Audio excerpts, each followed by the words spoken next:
Tudo bem, pessoal? Bem-vindo para mais um Fala Dudu.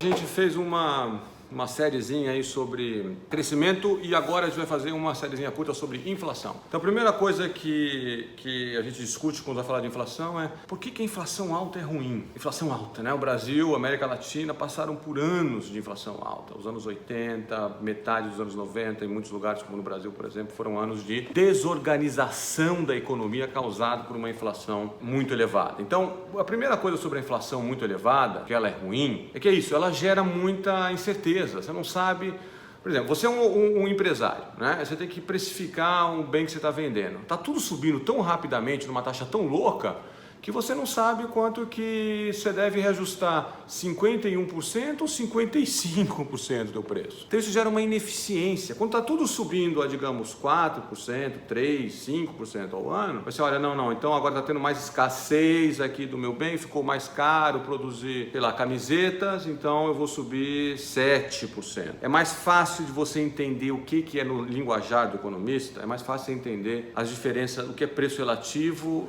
diferenciar preço relativo de inflação. E a gente sabe da microeconomia que o que importa é preço relativo. Olha, tal insumo ficou mais caro em relação àquele.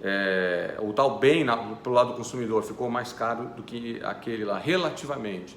Quando está tudo subindo a umas taxas muito altas, essa comparação fica bastante dificultada. Então, esse é o primeiro problema. E isso gera uma incerteza. Você fala assim, invisto ou não invisto? Outra coisa, quando a inflação está muito alta, você sabe que vai dar algum chabu na frente, né? Porque a economia vai se desorganizando, aí você fala assim, olha, o governo vai ter que fazer alguma coisa. Ele pode fazer alguma coisa estrutural para derrubar a inflação, que seria bom, mas ele pode fazer umas loucuras também, como a gente costumava fazer no passado, fixar preço, desorganizar, sequestrar a poupança. Pode te gerar esse tipo de reação na política econômica muito radical, uma inflação por muito tempo muito alta. E aí você é investidor, você é um empresário, você fala assim, vou investir esse minha grana aqui, vou fazer uma segunda fábrica, quando eu sei que pode ter um plano econômico maluco lá que vai sequestrar os bens, eu não sei o quê. Por quê? Porque a inflação está muito alta, está tudo desorganizado, entende? Então gera muita incerteza e isso afeta o investimento. Terceiro ponto importante, por que a inflação muito alta é ruim, é desigualdade, né? Assim, hoje menos, porque a maioria das pessoas tem conta em banco, mas normalmente o mais pobre, ele é mais ferrenhamente atingido pela inflação. Muitos nem têm conta em banco. No passado, então, milhões de pobres não tinham conta em banco. Então o cara recebe o dinheiro, a inflação é 50% no mês, chegar no final do mês, aquele negócio vai estar valendo metade, então ele tem que sair correndo para comprar as coisas, imagina. Tem essas histórias, né, das hiperinflações na Europa, no pós-guerra, na Alemanha, na Hungria, na Primeira Guerra, na Alemanha depois da Segunda Guerra, em que assim, o cara carregava carrinho de dinheiro para comprar, sei lá, um pedaço de biscoito, um saco de biscoito. Ele saía correndo porque no final do dia aquele carrinho de dinheiro já não valia mais nada, porque a inflação já tinha explodido, a inflação diária era 100%, sei lá, tá? Então esse é um exemplo extremo, mas a gente com inflação muito alta no Brasil, a gente também teve esse problema. E tanto é que quando teve o plano real, que a inflação caiu, você vê um modesto, não é muito forte, mas você vê uma redução da desigualdade de renda só por isso, porque você devolve ao pobre um pouco do poder de compra.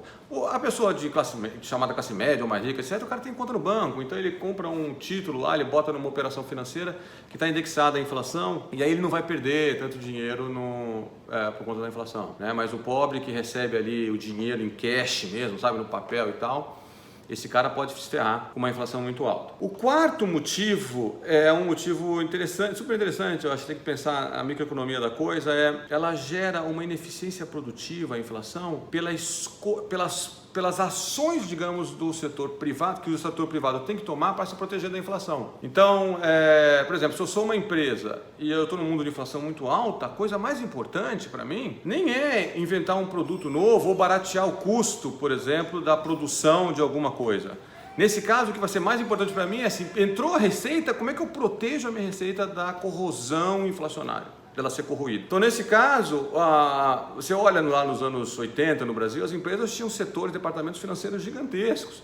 Então, em vez de estar pesquisando marketing, o que as pessoas querem, ou estar pesquisando como é que eu faço isso daqui de uma maneira mais eficiente, mais barata, novas tecnologias, o cara está focado ali em fazer a operação financeira para não perder, para a sua receita não ser corroída, né, pelo valor da inflação. Os bancos, em países de inflação muito alta, eles ocupam uma porção maior do PIB. Né? Eles crescem, o setor financeiro fica muito grande. E não é que ele fica grande para, não, o setor financeiro é maior, mas você faz uma alocação de poupança para investimento bem feito e tal, não, ele fica grande para poder lidar com o problema da inflação, ou seja, o que isso traz de eficiência para a economia? De novo, pensa na empresa lá, o diretor financeiro é 100 vezes, o diretor financeiro de uma empresa que produz camiseta é muito mais importante, mais bem remunerado, o departamento dele é maior do que o cara que produz a camiseta, ou que vende, ou que está pensando em estratégias, né, ou que está tentando reduzir custo. Isso é uma fonte de ineficiência danada para a economia. Se aloca, assim, você está alocando recursos para lutar ali, para ficar para proteger a sua receita, para ficar na briga do mercado, mas sem que esses seus investimentos gerem alguma coisa que seja um retorno real para a sociedade. Você está só tentando se proteger de um mal, que é a inflação muito alta.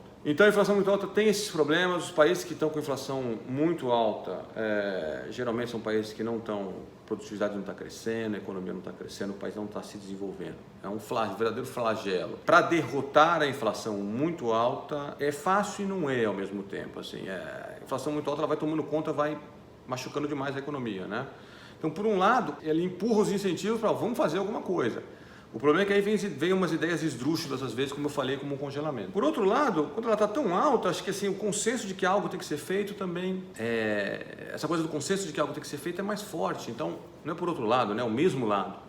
Acho que ajuda a você a juntar grupos da sociedade que têm o mesmo interesse em derrubar a inflação. Normalmente você derruba a inflação com um remédio, hiperinflação é um remédio. Você tem que fixar a sua taxa de câmbio. O que significa fixar a taxa de câmbio em termos práticos? Você está entregando o gerenciamento da política monetária para um outro país, né? Você indexou o dólar, ou indexou o euro, ou indexou o marco alemão. Os países faziam isso nos anos 70 na Europa. Você entrega a política monetária, a condução da política monetária para alguém que é mais sério do que você em relação à inflação. Aí você mata lá na veia, tá? Então fixa o câmbio, que vai gerar absoluto problema depois, hein? Não estou falando que isso é uma solução mágica, não. Para matar a hiper, para controlar de fato a inflação e depois mantê-la no longo prazo em patamares mais baixos, você precisa ter uma combinação de política fiscal séria e política monetária que está olhando a inflação. A inflação subiu, sobe o juro. A inflação caiu, cai o juro. Né? Vamos manter ela mais ou menos naquele nível ali. O fiscal é até mais importante, é meio estranho, né? Porque política monetária você pensa em inflação, mas o fiscal é mais importante. Se o governo está gastando loucamente mais do que ele arrecada, não tem o que o Banco Central possa fazer para deter a inflação na economia. O Banco Central, normalmente nesse tipo de situação, ele vai ser, entre aspas, subserviente. O governo está com déficits enormes, o Banco Central vai lá e vai meio que monetizar o déficit, ou seja, vai fazer uma política monetária que acomode esse déficit aí.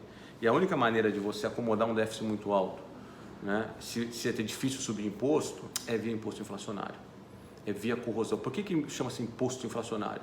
Porque essa nota aí, a nota que você tem aí de R$10 no bolso, é um ativo seu, né, e é um passivo do governo, que foi emitido pelo governo, ele perde valor à medida que a inflação fica mais alta. Então, como se estivesse te tributando. Tributar não é isso, cara. Você tem um dinheiro, ele vai lá e pega um pouco do seu dinheiro para fazer escola, fazer estrada, etc. Essa é a maneira oficial de tributar, né? Tem imposto de renda. O imposto inflacionário é o seguinte: eu emiti uma moeda para você e agora essa moeda que está na sua mão aí, que é seu ativo, que é sua renda, está valendo menos porque a inflação está mais alta. Então, mesma coisa com o imposto. Mesma ideia de imposto. É um imposto ruim, principalmente quando ele é muito alto. E por todos os motivos que a gente já falou. Hoje não vivemos mais num período de inflação alta. Pouquíssimos países no mundo têm inflação muito alta. A Venezuela está passando por uma dificuldade tremenda aí de inflação muito alta. E o cerne do problema é quase sempre uma desorganização do lado fiscal. O governo gastando muito mais do que deveria, muito mais do que arrecada. Como é que você resolve isso daí? Primeiro você tem que tirar a capacidade do governo de emitir moeda. É aquele cara que assim, ele precisa ser internado para ser tratado. A situação está muito séria. Você pega, bota o cara lá. Aquilo vai resolver o problema dele de longo prazo? Não. Então, tira o câmbio fixo depois, que a inflação baixou, mas junto com um plano estrutural de uma política fiscal mais responsável. Tá? Aí você baixa a inflação para patamares melhores. Obrigado por assistir. Próximo vídeo aula a gente vai falar dos problemas da inflação muito baixa. A gente falou dos problemas da inflação muito alta, que esses são mais parecidos com os problemas que a gente tem, né, no Brasil. No mundo desenvolvido hoje a gente tem um problema meio que oposto, que é o problema da inflação muito baixa. E a gente vai ver por que isso é um problema no próximo vídeo aula. Beleza? Curtiu? Aperta aí os botõezinhos, conversa com os colegas, passa o vídeo para frente e a gente se vê semana que vem. Abraço.